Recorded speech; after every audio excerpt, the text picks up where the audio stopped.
The fluorescent light on the 31st floor of the Crestline Media Building flickered once, twice, then held.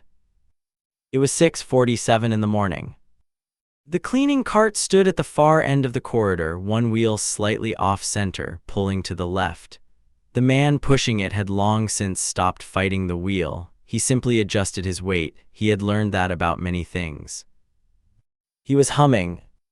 Not loudly, not even consciously, perhaps. The sound was low and shapeless to anyone passing, just a man with a mop filling silence the way a person fills silence when they have been alone for a very long time. The melody wound through itself. It resolved, turned, resolved again.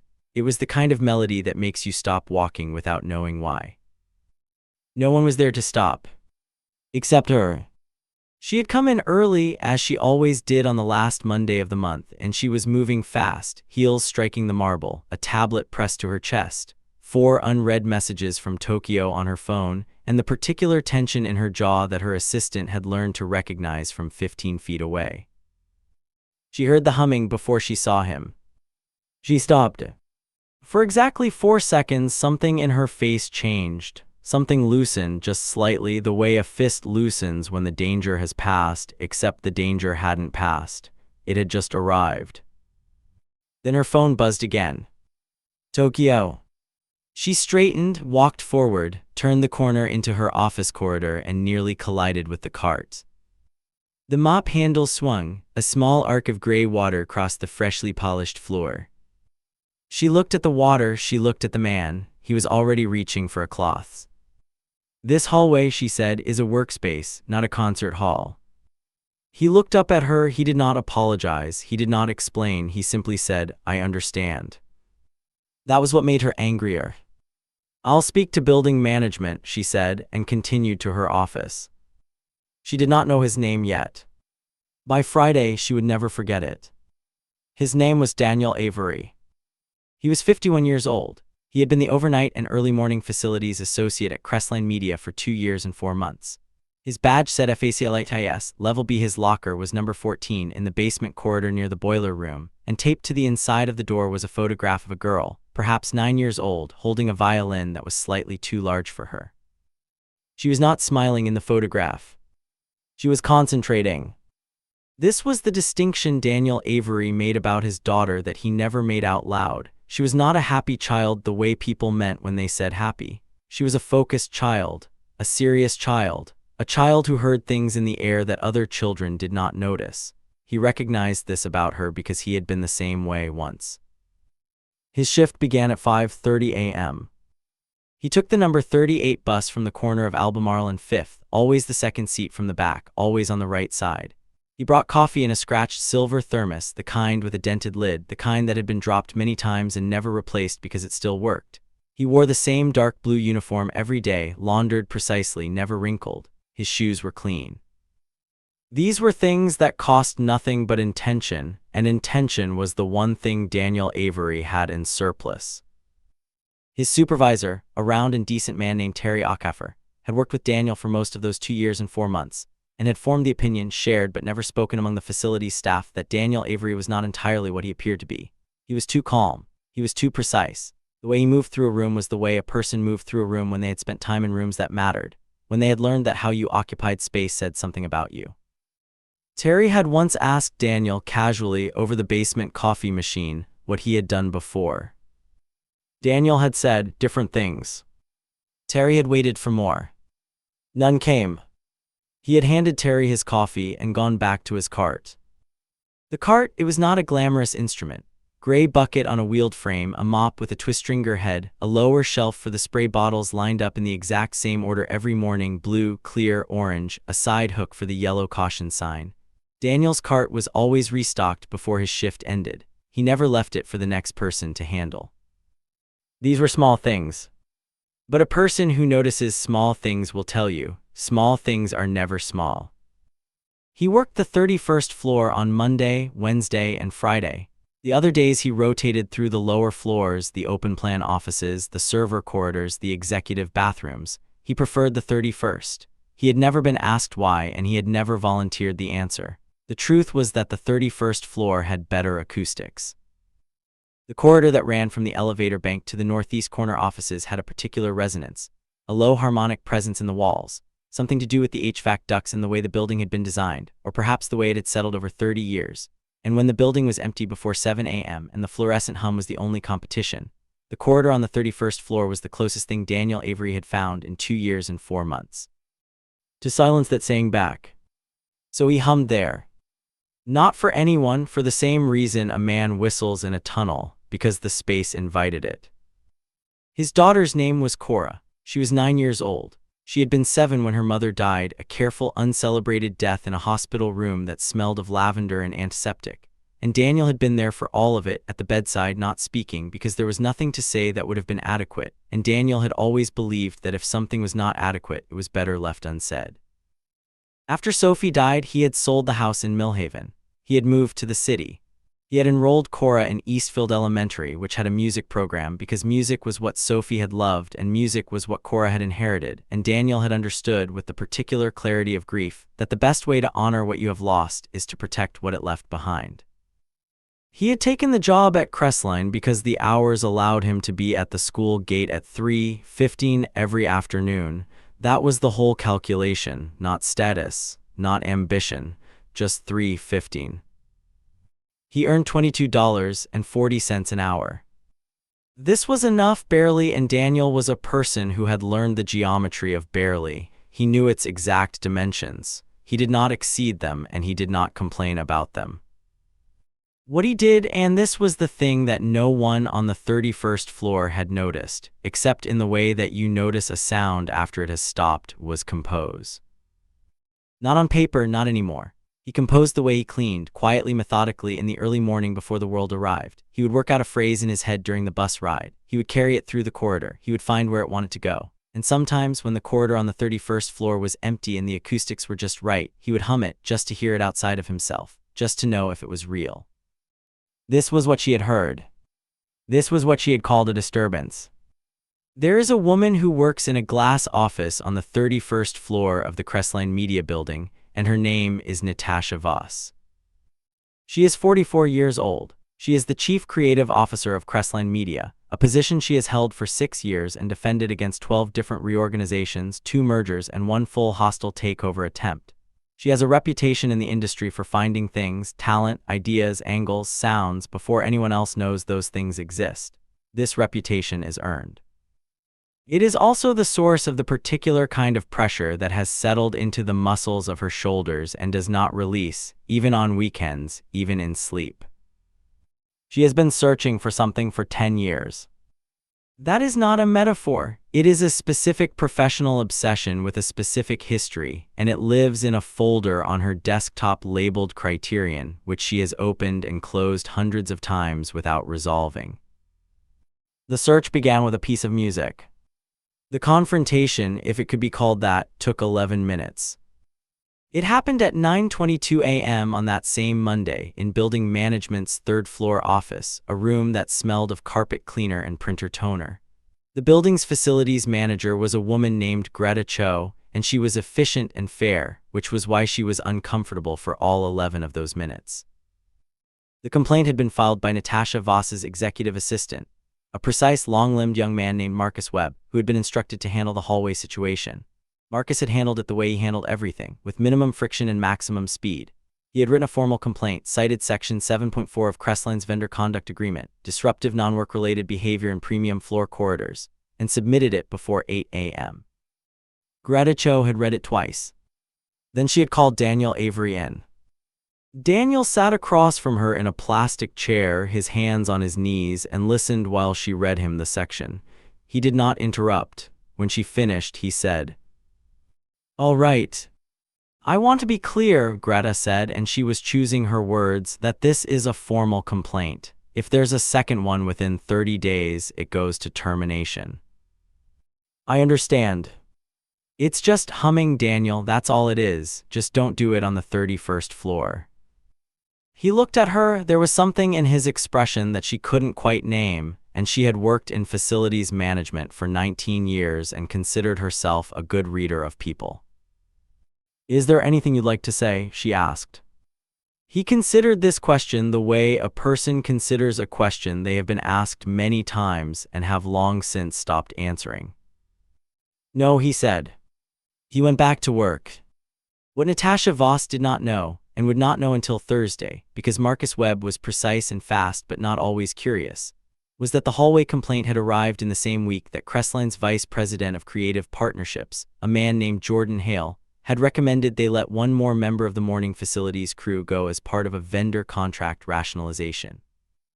Jordan Hale was 40 years old, impeccably groomed, and possessed of an intelligence that he used almost exclusively in the service of his own advancement. He had been at Crestline for 3 years. In that time, he had moved from senior director to VP by a combination of genuine competence and a talent for being in the right room when the right credit was being distributed. He was not stupid.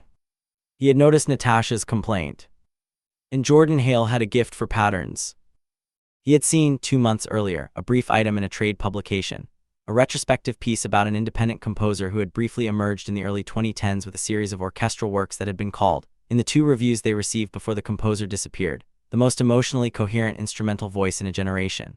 The piece had included a photograph. It had been small and slightly blurred, but Jordan had looked at it for a long time. Then he had looked at the 31st floor facilities schedule. Then he had looked at the photograph again. He had not said anything to anyone.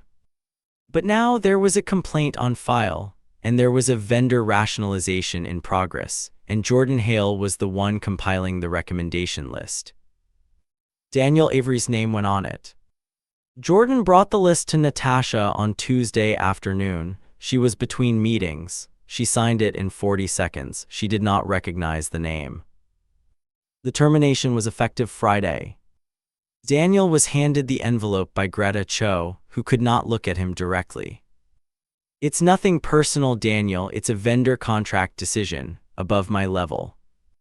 He took the envelope, he looked at it, he put it in the pocket of his uniform jacket.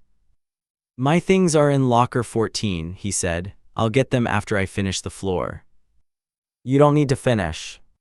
I'll finish the floor. He did.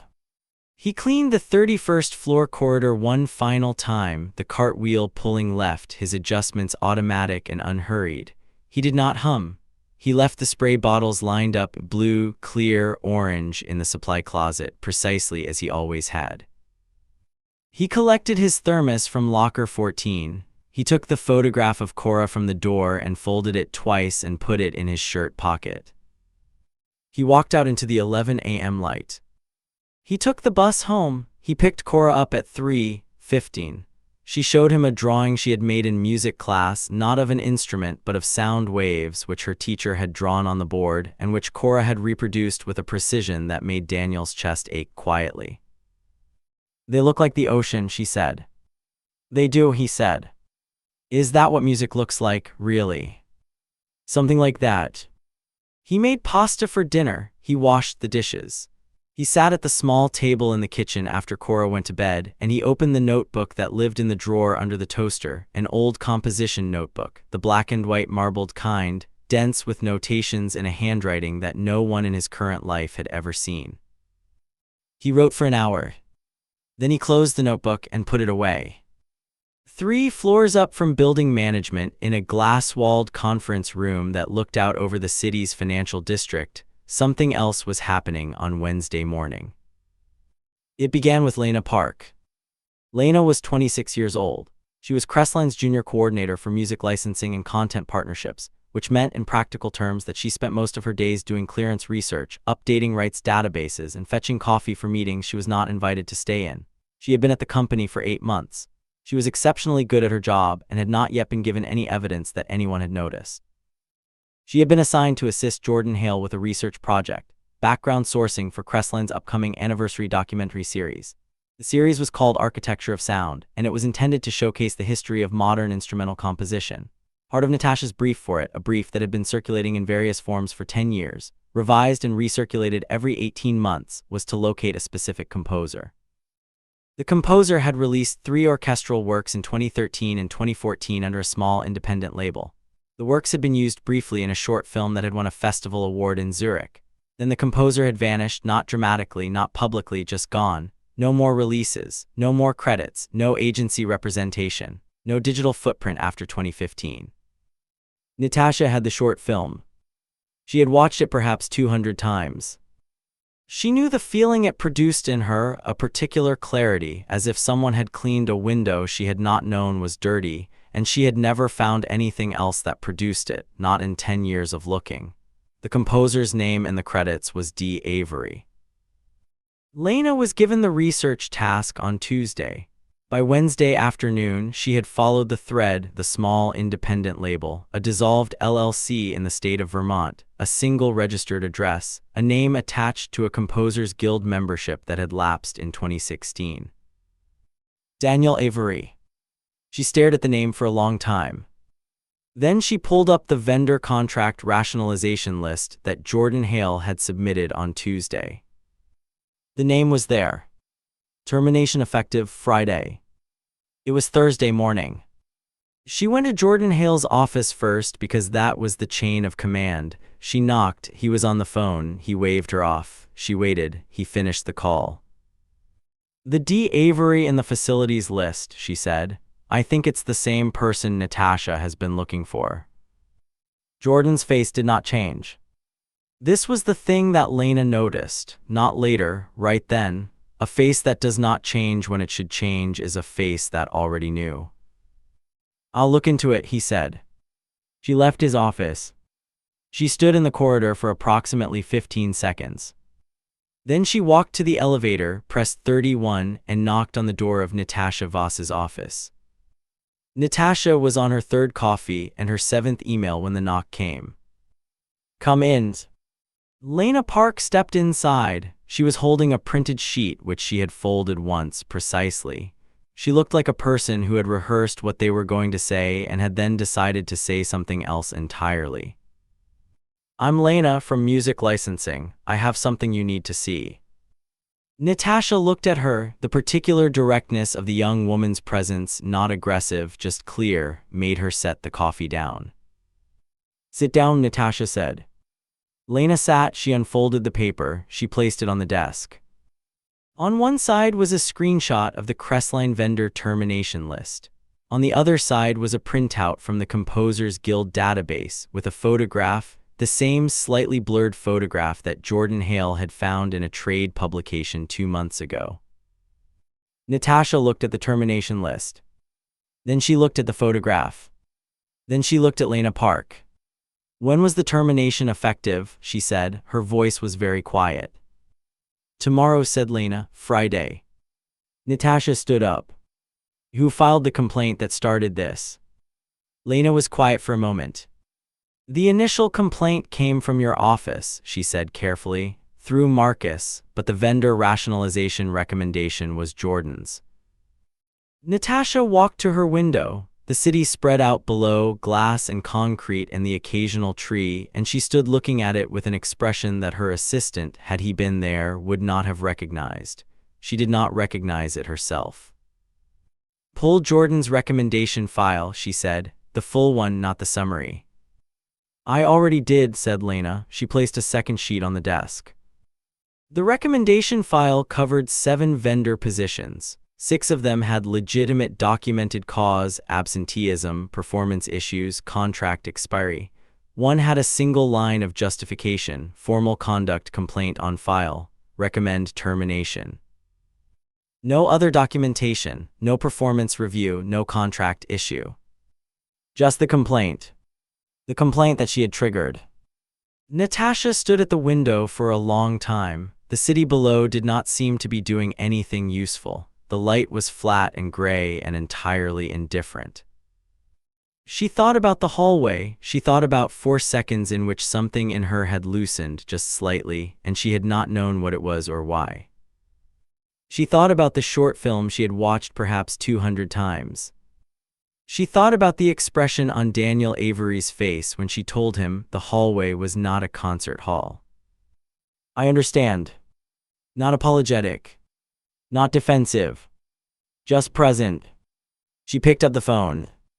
Marcus, what do you have on Daniel Avery's current address? Jordan Hale received a meeting invitation at 4:30 p.m. Thursday for 8 a.m. Friday. The subject line was Partnership Recommendation Review. He looked at it for a while. He sent back his acceptance.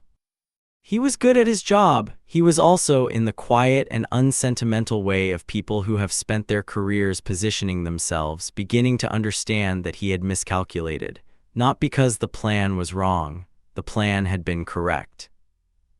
He had intended to remove Daniel Avery before anyone connected the name, and then to come to Natasha himself in a week, 2 weeks, with the discovery, reframed as his own research, and to position himself as the person who had located the composer she had been searching for. It would have worked, except for Lena Park. He had not accounted for Lena Park. She was 8 months into the company and had no reason to go around him, except that she had. He sat for a long time in his glass-walled office. The building's cleaning crew was doing the corridor outside. He heard the cartwheel slightly off-center pulling left. He looked up. It was not Daniel's cart, different person, different shift. He looked back at his screen. He did not feel guilt exactly. He felt the particular frustration of a calculation that had failed to account for a variable. This was, in its own way, a kind of honesty about himself that Jordan Hale had never bothered to examine. There is a neighborhood on the east side of the city called Fenner, and it is the kind of neighborhood that does not appear in real estate brochures. It has a hardware store and a laundromat and a Greek diner that has been there for 40 years and 3 different hair salons within a block of each other. The buildings are 4 stories, brick, slightly tired but not defeated. The trees on the sidewalk are old enough to have spread their roots under the concrete. Daniel Avery's apartment was on the 3rd floor of a building at 118 Comstock Street. Natasha found it at 7:15 p.m. on Thursday, after the address check from Marcus and a drive across the city in her own car. Not the car service, not a driver, her own car. A gray Volvo she kept in the building garage because she needed to know occasionally that she was capable of driving herself somewhere. She sat in the car across from 118 Comstock for approximately 4 minutes.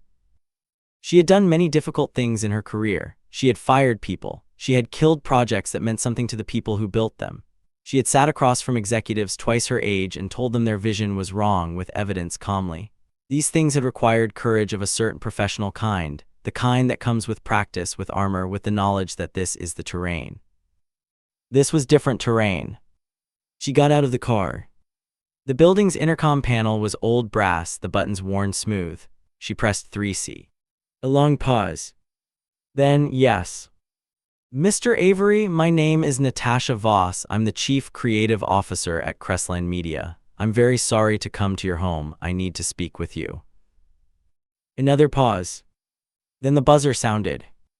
The apartment was small and orderly and said more about its occupant in 30 seconds than most offices said in years. The bookshelves were dense, not decorative dense, reading dense, the kind of shelves where the books are organized in a system that only one person fully understands. There was a music stand in the corner near the window, and on it a sheaf of papers covered in notation. There were no framed degrees on the wall. There was one painting, small, a landscape, pale blues and grays, signed in a corner she couldn't read from where she stood. On the kitchen table was a bowl of pasta, half finished. Daniel Avery gestured to the chair across from it. Sit down, he said, I'll make coffee. She sat, she looked around the room while he made coffee. She noticed that there were no photographs visible except one on the music stand, a child with a violin turned slightly so it faced the window rather than the room. He set a mug in front of her. He sat across from her, his hands around his own mug, and waited. She looked at him. In the context of the 31st floor corridor in his uniform with the cart, he had been background. She had categorized him, which was a thing she now recognized she had done, and the recognition was not comfortable. Here in his apartment, in a plain sweater, he was simply a man. He had a composed face, not the composure of suppression, but the composure of someone who had decided some years ago what was worth disturbing the surface for. Not much was the answer, not much disturbed it. I know who you are, she said. I've known your work for 10 years. I've been looking for you for most of that time. He did not respond. I also know, she continued, that your termination is effective tomorrow. I know that it was triggered by a complaint I filed, used by someone in my organization to push through a recommendation that had nothing to do with your performance. She placed the 2 printed sheets on the table, the termination list, the recommendation file. He looked at them without touching them. I came to ask you to come back, she said, and to offer you something else entirely. I want to talk about your composition work, about architecture of sound, about a partnership that would.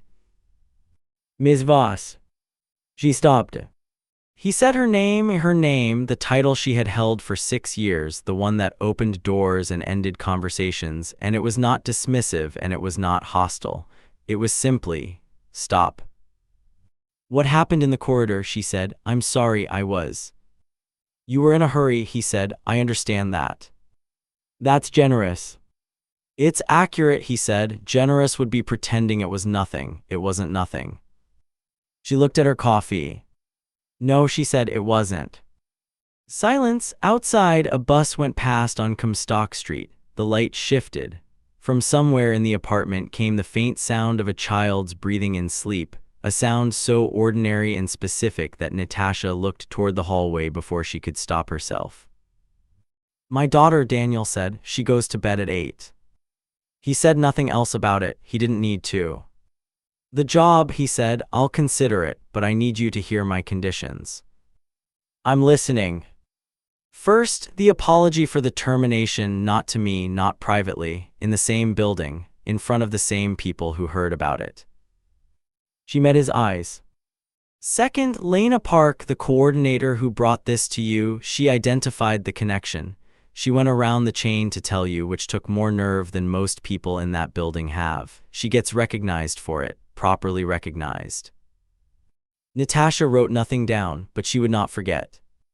Third, the composition work and the facilities work are separate. I'll work with you on the documentary. That's a professional engagement with a contract reviewed by someone I choose. It does not erase what happened. It does not make the other thing appropriate. They are 2 separate things. Understood. Fourth, he paused just slightly. The hallway on the 31st floor, early mornings. I needed to stay quiet until 7. If that's not possible, it's not possible, and we'll know before we start. Natasha almost smiled. She caught it.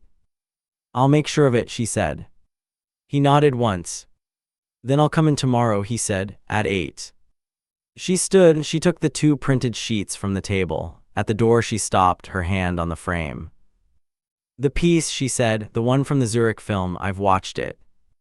I know which one, he said. Many times it changed something, I couldn't explain what for a long time. He looked at her. What was it called, she said, the piece? A pause, brief but real. Cora, he said. She looked at him, he looked at her. The whole weight of the answer, what it meant, why it existed, what it had cost, sat between them in the hallway of an apartment in Fenner, and neither of them said any of it. Good night, Mr. Avery, she said. Good night, he said. She walked down 3 flights of stairs. She sat in the gray Volvo on Comstock Street and did not start the engine for a while. She was not sure what she was feeling. She was sure she deserved to feel it. He arrived at the Crestline Media Building at 7:58 a.m. on Friday. He was not in uniform. He wore a dark navy jacket over a gray shirt, the jacket slightly worn at the cuffs, the kind of worn that comes not from neglect but from years. His shoes were clean. His silver thermos was in his left hand. He took the elevator to the 31st floor. Natasha had called an 8 a.m. all staff for the floor. This was unusual enough that people had been punctual. The corridor was full, not a crowd, perhaps 20 people, the floor's creative directors, senior producers, coordinators, assistants. Marcus Webb stood to one side, his face holding a particular careful blankness that might, under different conditions, have passed for professional composure. Jordan Hale was not there. He was in a meeting room on the 29th floor, and the meeting was with HR, and it had nothing to do with the all staff. Daniel Avery stepped off the elevator. People noticed him. There was a particular quality to the noticing, the slight recalibration that happens when someone appears in a context they don't belong to, and then the secondary recalibration when you realize the context was wrong, not the person. Natasha Voss walked forward to meet him. She stopped in front of him in the corridor, in the same corridor where she had told him it was not a concert hall, and she said, clearly, for everyone present, "Daniel Avery has been a member of our facilities team for 2 years and 4 months. He was terminated this week as the result of a vendor recommendation that used a conduct complaint I filed, a complaint that I now know was made in haste and that was exploited to remove someone who should not have been removed. The complaint was wrong. The termination was wrong. I am responsible for both and I am sorry." She said it the way she said difficult things, without softening it, without the professional hedges that make apologies into negotiations. She just said it and it landed. The corridor was very quiet. Daniel Avery stood in front of her and said nothing for a moment. Then, "Thank you," he said, just that. Then he turned to look along the corridor, 20 people looking at him. "I'd like to thank Lena Park," he said, and found her in the group. She was near the elevator, her hands clasped, her face doing something complicated. She connected things that didn't need to be connected for someone she didn't know at some professional cost to herself. That's a rare thing, I won't forget it. Lena Park's face did something more complicated. She would receive that same afternoon a formal promotion to Senior Music Licensing Coordinator, retroactive to the previous quarter, with a salary adjustment and a direct reporting line to Natasha Voss. She would not learn about this in a meeting. She would find an envelope on her keyboard at lunchtime and she would stand alone at her desk and read it twice, and then she would put it in her bag and go to the window and look at the street below, and the expression on her face would be the expression of a person who has discovered, unexpectedly, that someone was paying attention. The contract was drafted the following week. Daniel Avery was engaged as lead composer and music consultant for Architecture of Sound, a Crestline documentary series. The rate was fair. The terms were specific. The intellectual property provisions had been reviewed by an attorney he had chosen, a former colleague, a woman named Ruth Annan who had known him during a previous chapter of his life, and greeted the phone call with the measured warmth of someone who had wondered if it would ever come. He came to the office 3 days a week, the mornings. He had a workspace, not on the 31st floor actually, but on the 29th, a small room with a piano that had been moved in over a weekend by a facilities crew who did the job quietly and left no mess. The room had good acoustics, not the same as the corridor on the 31st floor, but good. He still worked mornings, not cleaning, composing, but the shape of his days remained the same. He was at the school gate at 3:15 every afternoon. Cora didn't know the details. She knew her father was doing music work. She sat at dinner one evening and asked if she could hear something he'd written. He played her a recording on his phone, a rough demo, piano and strings, something he'd been working on for the documentary's opening segment. She listened with the expression in the photograph, not happy, not exactly, focused. When it ended, she said, "It sounds like mornings." "Does it?" he said. "Before people wake up," she said, "when it's just the building." He looked at her for a moment. "That's right," he said. The documentary series Architecture of Sound premiered 11 months later at a private screening at the Crestline Building, 31st floor, in the main presentation hall that overlooked the city. Daniel Avery was there. He sat in the third row, slightly to the left, with his silver thermos on the seat beside him, not because there was no table, but because he had not thought to leave it behind. Old habit, comfortable wait. The opening segment ran 7 minutes and 40 seconds. The music began before the visuals, just piano, a single line, the particular quality of early morning silence that is not quite silent. Then strings, low, underneath. Then a pause. Then the whole thing opened, not dramatically, but the way a room opens when you raise the blinds, gradually and then all at once. In the third row, a woman 2 seats from Daniel closed her eyes for a moment and did not open them for nearly a full minute. He noticed, but did not say anything. The credits rolled. The first creative credit was the documentary director. The second was the archive team. The third was the research and licensing team, and here, third billed among a team of 8, was the name Lena Park. Daniel Avery's name appeared last in the music credits, after the orchestration team, after the recording engineer, after the sound mix assistant. Original composition, D. Avery. Nothing else, no biography, no note about the journey, no text explaining what had been found or what had been lost or what it had taken. Just the name, the way he wanted it. Afterward, in the corridor outside the presentation hall, Natasha Voss found him standing alone near the window, looking at the city in the late evening light. The city looked different at this hour, less transactional, the glass towers softer, the light pooling in the streets below in a way that was almost warm. It was remarkable, she said. Terry Okafor, he said. She looked at him. The facilities manager. He gave me good mornings for 2 years without asking anything in return. He's the reason I stayed long enough for any of this to happen. She made a note of the name. I'll make sure he knows, she said. Don't tell him from me, Daniel said. Just tell him the building was well served. She looked at him. He was watching the city below, and his expression was the one she had first seen in the corridor at 6:47 a.m. on a Monday, present, contained, not requiring anything of the moment that the moment wasn't offering. Can I ask you something? She said. You can ask. The first morning in the corridor, what were you humming? He was quiet for a moment.